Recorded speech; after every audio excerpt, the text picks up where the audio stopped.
Oke,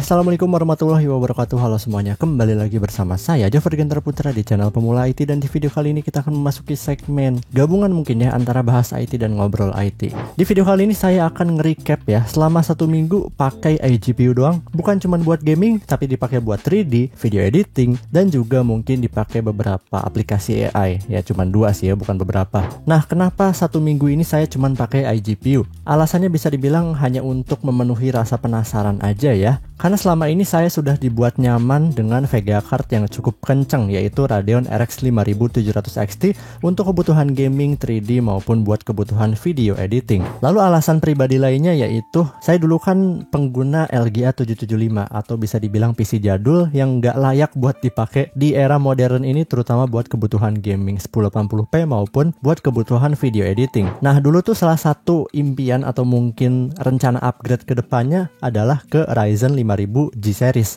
yaitu Ryzen 5 5600G ataupun ya minimal Ryzen 3 2200G aja udah bersyukur ya, karena CPU dan iGPU-nya tuh lebih kencang daripada PC jadul saya, yaitu Intel Core 2 Quad Q9650 dan juga GeForce GT 630. Itu kentang banget, dipakai buat ngebangun channel ini selama 4 tahun. Nah, karena rasa penasaran tadi, akhirnya saya coba CPU ini untuk kebutuhan saya pribadi, yaitu gaming 1080p, lalu editing video, saya coba juga buat 3D modeling, dan juga sedikit buat AI. Dan kenalin, inilah AMD Ryzen 5 5500 GT.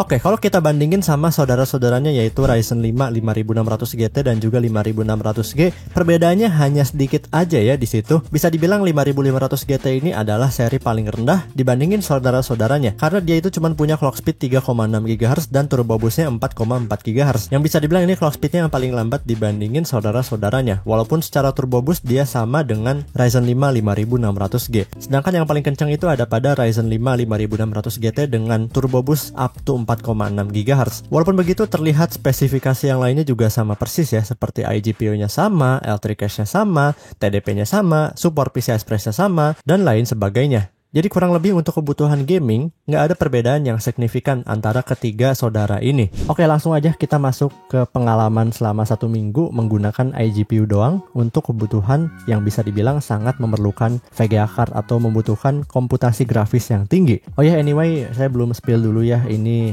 testbed yang saya pakai, langsung aja. Motherboardnya saya pakai dari ASRock B550M Wi-Fi SE. Lalu untuk RAM saya pakai dari KingBank SourBlade RGB DDR4 3600 MHz ya, dan ini size-nya cukup besar di 32 GB ya. Ini sangat bisa dibilang berlebihan untuk racikan PC atau rakitan PC yang di awal-awal atau budget minim, tapi nggak apa-apa, biar memaksimalkan performa iGPU-nya kita pakai RAM yang kenceng dan SSD, casing, dan lain-lainnya kalian bisa baca sendiri ya. Oke, pertama tentu saja saya pakai buat kebutuhan harian. Bisa dibilang untuk kebutuhan harian kayak misal browsing, buka banyak tab, lalu buat nonton YouTube, ini udah sangat mencukupi banget, bahkan berlebihan menurut saya kalau kerjanya cuman ketik-ketik ataupun browsing ringan aja. Karena teman-teman bisa lihat aja untuk performa single threadednya ya. Ini tuh 1400 poin pada saat saya tes di Cinebench R23, yang dimana ini tuh udah skor yang tinggi banget untuk CPU modern dan udah sangat berlebih lah untuk kebutuhan dasar tadi. Karena kalau kita bandingin sama CPU saya sebelumnya, yaitu Intel Core 2 Quad Q9650 ya, itu single core performance-nya hampir bisa dibilang 3 kali lipat lah ya, 2-3 kali lipat lebih kenceng dari Intel Core 2 Quad Q9650 yang di overclock ke 3,6 GHz ya pada saat saya tes single core performance-nya pada saat Cinebench R15. Dimana dengan skor yang 2-3 kali lipat lebih kencang ini bikin pada saat kalian browsing atau mungkin buka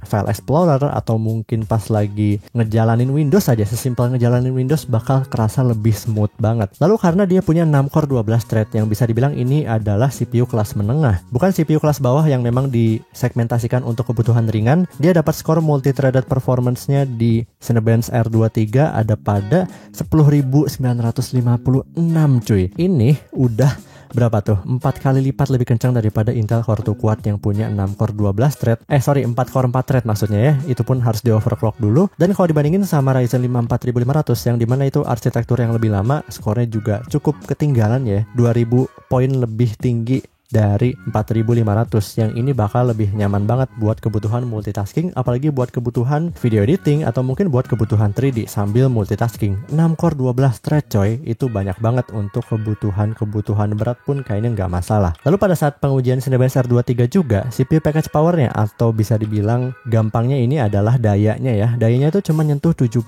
sampai 73 watt aja. Ini irit banget dengan performa yang sekencang tadi. Balik lagi, 6 core 12 thread. Ini udah bisa banyak mengerjakan pekerjaan-pekerjaan yang berat ya. Oke, dari benchmark sintetisnya aja kita udah bisa lihat ya. Ini jauh banget dibandingin PC jadul. Dengan skor kayak gini tuh, ini udah bisa ngerjain beberapa pekerjaan yang berat seperti video editing, 3D ataupun gaming. Nah, pada saat saya editing video di Adobe Premiere Pro, ini bisa dibilang lancar banget untuk ngedit video 1080p 30 fps. Mungkin banyak orang yang skeptis sama iGPU dari Radeon ini yang bisa dibilang cuman jagonya buat gaming doang. Ternyata enggak juga ya. Buat kebutuhan editing video sama sekali saya nggak ada kendala. Bahkan beberapa video reels kemarin yang simple aja sih ya, itu diedit pakai APU AMD Ryzen 5 5500 GT dan Radeon Vega 7. Yang bisa dibilang ini bukti bahwa encoder AMD ini udah cukup oke untuk kebutuhan editing ringan di 1080p 30 fps. Tapi bisa dibilang ini hanya untuk editing ringan aja lah ya. Pas proses editing bisa dibilang lancar banget, tapi pas kita render videonya atau encode videonya pakai H264 high bitrate itu membutuhkan waktu yang cukup lama. Untuk render video 10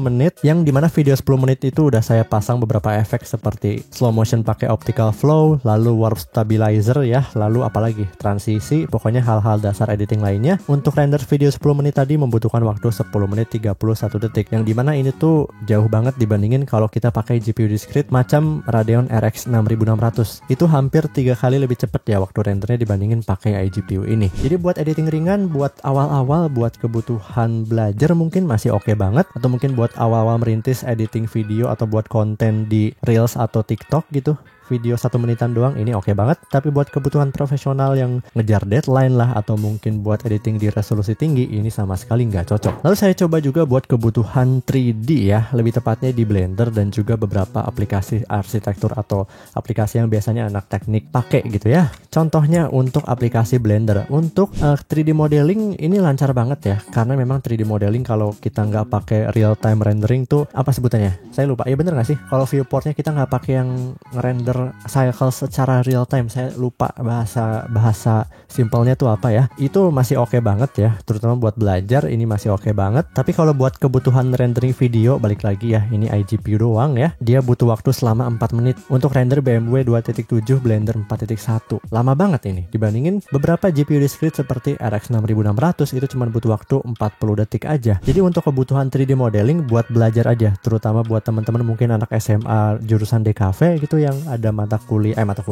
pelajaran, ada nggak sih mata pelajaran desain 3 dimensi atau mungkin 3D modeling ya, yang pakai aplikasi Blender, yang bisa dibilang belajar dasar-dasarnya aja, ini masih bisa dipakai, masih bisa-bisa aja ya, walaupun kalian perlu sabar untuk ngerendernya. Tapi untuk kebutuhan profesional atau buat kerja ini nggak cocok ya, karena memang iGPU bukan ditujukan untuk kebutuhan yang berat-berat seperti ini. Oh ya, hampir ketinggalan buat aplikasi 3D lainnya, kayak waktu itu tuh saya coba buat SketchUp. Buat SketchUp tuh menurut saya buat desain-desain oke banget, masih lancar. Tapi buat rendering kalau pakai V-Ray itu nggak cocok karena memang nggak support iGPU-nya. Lalu kalau pakai Enscape sih harusnya bisa, tapi mohon maaf saya nggak bisa testing. Lalu kalau buat Lumion sayangnya nggak cocok ya, karena saya coba rata kiri aja itu nge-lag parah. Lalu D5 Render yang dimana itu bagus banget software buat rendering hasil desain 3D arsitektur, itu nggak support, nggak bisa dibuka karena dia minimumnya adalah Radeon RX 6000 series. Lalu buat gaming gimana bang? Kan bisa dibilang iGPU Radeon ini memang khusus buat gaming awal-awal. Apakah cocok? Harganya kan 1, sekian juta tuh. Apakah mending beli ini atau beli CPU bekas lalu beli GPU bekas aja? Kayaknya kalau kita bandingin sama komponen bekas kayak misal CPU bekas plus GPU bekas itu kan nggak apple to apple lah ya, karena harga bekas itu sangat variatif. Bisa aja kalian nemu GTX 1050 Ti atau RX 560 di harga 500.000. Kalau orang yang jualnya gabut ya bisa aja kebeli gitu ya, dan performanya di atas ini. Jadi kita nggak bisa bandingin sama barang bekas. Dan apakah di harga baru 1,7 jutaan, langsung sebut aja ya 1,7 sampai 1,8 bisa jadi pilihan yang menarik? Oke, teman-teman mungkin bisa langsung aja lihat ya pada saat bermain pertama game-game yang memang cocok untuk iGPU ini, yaitu Valorant. Saya tes pakai VRAM 2 GB lagi, dan kalau dibandingin sama Ryzen 5 4600 5600 dan Radeon RX 5700 XT di sini lebih kenceng yang 5500 GT, dapat rata-rata FPS di 258. Loh, kok bisa? Ini terjadi karena memang Valorant itu game yang lebih butuh CPU yang kenceng untuk dapat FPS yang lebih tinggi. Gampangnya gitu ya. Walaupun begitu tetap aja kita butuh GPU yang udah mampu untuk menjalankan Valorant. Bukan berarti iGPU yang kentang banget kayak misal Intel HD gen pertama gitu, atau mungkin Radeon yang jadul-jadul itu nggak akan bisa jalanin Valorant ya. Minimal butuh iGPU atau VGA card yang bisa jalanin Valorant dengan lancar. Lalu kita butuh CPU yang cukup kenceng biar dapat FPS yang lebih tinggi lagi, gampangnya gitu. Dan kebetulan ternyata Radeon Vega 7 ini, yang for your information lagi ya, Vega 7 ini tuh performa gamingnya untuk beberapa game setara atau bahkan bisa lebih tinggi dari GTX 750 Ti coy. Yang dimana VGA card sekelas ini tuh udah bisa banget untuk ngejalanin game Valorant dengan lancar. Tinggal CPU-nya nih bisa ngasih FPS yang tinggi nggak? Dan game-game kompetitif macam Valorant ini tuh suka banget CPU dengan single core performance yang kenceng plus L3 cache yang besar. Dan itu dibuktikan juga pada saat kita bermain Valorant pakai Ryzen 5 5600X yang dimana dia itu L3 cache-nya 5500 GT ada pada 32 MB ya. Itu dapat FPS yang 2 kali lipat lebih kencang juga, sekitar 500 FPS rata-ratanya. Tapi dapat 250 FPS rata-rata untuk CPU semurah ini ya, udah bonus iGPU yang kencang juga. Ini sangat menarik. Kalau buat game CS2 juga sama, tapi sayangnya CS2 itu bisa dibilang udah lebih berat banget dibandingin CSGO dulu, yang dimana semakin berat game CS2 ini butuh VGA card yang kencang coy. Nah, walaupun kita tahu juga CS2 itu butuh single threaded performance yang kencang juga dari sebuah CPU biar dapat FPS yang lebih tinggi, tapi karena game CS2 itu juga butuh GPU yang kenceng ya biar bisa jalan dengan lancar, makanya Vega 7 ini agak ngos-ngosan ya pada saat bermain game CS2. Walaupun dia itu bisa dapat rata-rata yang cukup playable lah ya di 85 FPS. Tapi kedepannya kalau mau lebih kompetitif lagi, kalau udah naik rank lawan musuhnya yang udah 180 FPS ke atas ya kalian bakal kalah ya, perlu upgrade GPU. Tapi buat awal-awal ini oke aja lah ya. Lalu game kompetitif lainnya kayak PUBG Steam juga sama ya, sayangnya PUBG Steam juga butuh VGA card yang kenceng, dimana pada saat bermain di very low 1080p aja cuma dapat rata-rata 51 FPS. Mungkin bagi sebagian orang ini playable, tapi untuk game kompetitif seperti ini minimal banget ya 100 FPS ke atas lah ya. Walaupun kita bisa dapat FPS yang lebih tinggi dengan nurunin render scale ke 70% ya. Itu dapat rata-rata di 85 FPS. Lagi-lagi ini bukan skor yang buruk untuk iGPU. Jadi buat awal-awal ini oke banget. Lalu untuk main game AAA gimana bang? Sayangnya untuk game AAA ya kita sadar diri aja lah ya. Ini cuma iGPU 1 jutaan. Dia dapat rata-rata FPS di 25,07 FPS untuk main game Cyberpunk 2077. Settingan rata kiri pakai FSR quality. Kalau menurut teman-teman ini playable dan nggak masalah buat awal-awal karena pengen penasaran aja gitu ya buat main game Cyberpunk, ya nggak masalah juga. Kapan lagi coba iGPU bisa jalanin Cyberpunk 20 FPS-an? iGPU sekali lagi ya. Sama halnya dengan Shadow of the Tomb Raider ya. Perlu turunin ke 720p biar dapat FPS yang lebih playable lah. Itu pun nggak playable banget, 30 FPS-an. Kalau 1080p cuma dapat 20 FPS-an. Lalu untuk game Genshin Impact gimana bang? Genshin itu game apa sih? Game kompetitif kan? Saling adu karakter. Kita dapat untuk settingan rata kiri di 1080p ada pada 48 FPS ya rata-ratanya. Kalau di medium dapat di 39 FPS. Lalu untuk di highest dapat di 36 FPS. Dan semuanya saya tes di map Fontaine yang cukup berat. Kalau kalian mainnya di Monster atau di Liyue ini bakal lebih kenceng lagi. Lalu untuk GTA 5 kalau settingan ultra cuma dapat rata-rata di 11,5 FPS. Tapi kalau saya setting di normal, tapi biar nggak burik banget, biar nggak ada pecah-pecah atau garis-garis tajam, saya setting pakai MSAA 2 kali, FXAA, lalu soft shadow, lalu pakai tessellation normal ya, dapat di 38,7 FPS. Tapi kalau semuanya di rata kiri, kalau nggak salah dapat di 60 FPS-an ke atas. Tapi mohon maaf, datanya nggak saya sempat masukin. Oke, sorry teman-teman, saya nggak bisa ngetes banyak game ya, karena ada yang update lah, ada yang belum saya download, ada yang storage-nya penuh. Ya masalah utamanya karena storage penuh aja sih ya, jadi mohon maaf saya nggak bisa ngetes game kayak Battlefield 5, lalu Delta Force, Apex Legends, itu kan gede-gede semua ya, Wuthering Waves dan lain sebagainya. Mohon maaf sekali ya karena saya krisis storage untuk saat ini. Jadi hanya ada beberapa game yang kita bisa testing, dan saya simpulkan untuk game kompetitif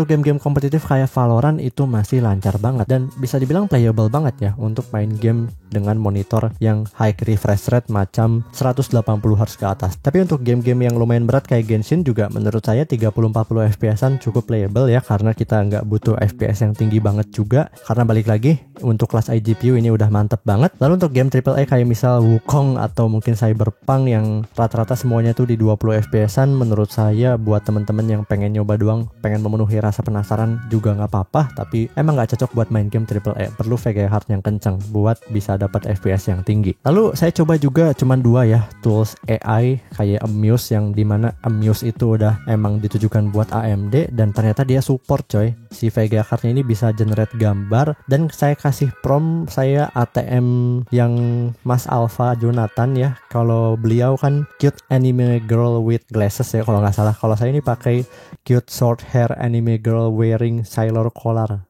Ya gitulah.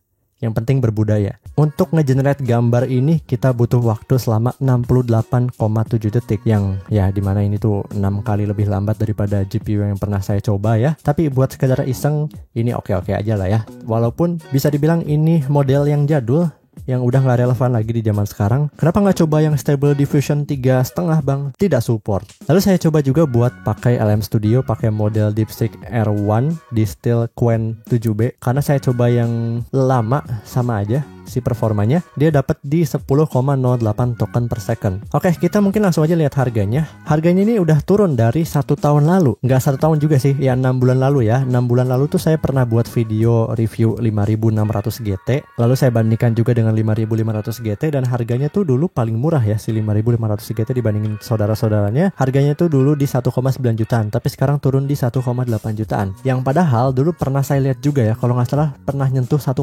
juta coy. Sekitar beberapa bulan lalu, tapi ya sekarang naik lagi ke 1,8 juta. Tapi menurut saya ini sangat menarik. Kenapa menarik? Karena 1,8 juta udah bisa dapat CPU 6 core 12 thread coy. Ini tuh mungkin mirip-mirip performanya sama Ryzen 5 5500 buat gaming ya. Bahkan bisa lebih kencang dikit karena dia turbo boostnya kencang banget di 4,4 GHz coy. Jadi ibaratnya bisa dibilang ini beli CPU Ryzen 5 5500 nambah sekitar 400 ribuan ya, udah bisa dapat iGPU yang setara performanya tuh untuk beberapa game dengan GTX 750 Ti.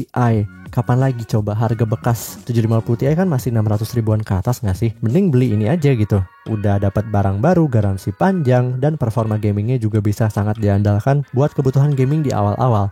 Dan ingat, buat main game Valorant aja tadi kita dapat 200 FPS-an, dan CPU powernya cuma nyentuh 40 wattan rata-ratanya cuy. Dan clock speednya kenceng banget, 4,4 GHz rata di situ pada saat bermain game Valorant. Kenceng banget coy. Udah hemat daya, harga segini udah dapat iGPU yang kenceng, dan ini cocok banget buat racikan atau rakitan PC budget 5 jutaan atau bahkan 4 jutaan dengan beberapa komponen yang dipangkas lainnya. Oke, itu tadi recap 1 minggu menggunakan iGPU ini, dan kalau dari pengalaman pribadi setelah pakai VGA card yang kencang balik lagi ke iGPU, ya namanya manusia gitu ya, udah merasakan kenikmatan FPS yang kencang banget, lalu editing video yang lancar banget, rendering yang cepat, tiba-tiba balik lagi ke iGPU yang walaupun iGPU ini tuh lebih kencang banget dibandingin motherboard, CPU dan GPU yang saya pakai dulu, tapi ya karena udah kebiasaan yang kencang, nyobain yang lambat dikit jadi kerasa lebih struggle ya, karena memang kebutuhan saya tuh untuk editing dan juga buat beberapa game yang butuh FPS yang tinggi kayak misal PUBG. Jadi pas nyobain iGPU ini agak keteteran dikit. Tapi balik lagi, kalau buat teman-teman yang baru mau mulai rakit PC atau mungkin mau upgrade dari PC jadul kalian, misal dulu tuh pakai DDR2 ataupun DDR3, lalu ada budget 4-5 jutaan untuk kebutuhan gaming di awal-awal dan juga editing, dan pengen semuanya barang baru, ini jadi pilihan yang sangat menarik banget ya. Oke, sebelum kita simpulkan, saya mau ngasih bukan beberapa ya, mungkin 1 atau 2 doang ya, contoh racikan PC pakai CPU ini. Let's go.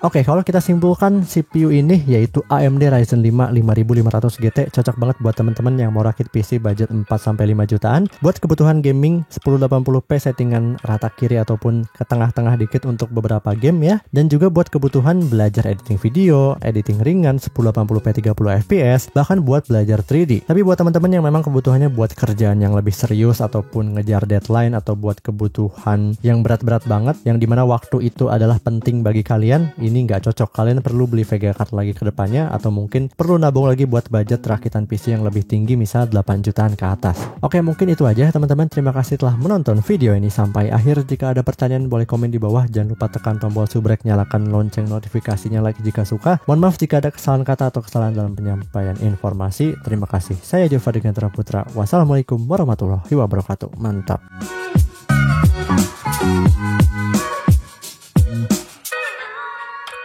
Mohon maaf kalau saya agak nge-rap bacanya karena sekarang udah jam 2. Saya mau tidur dulu. Bye bye. Thank you.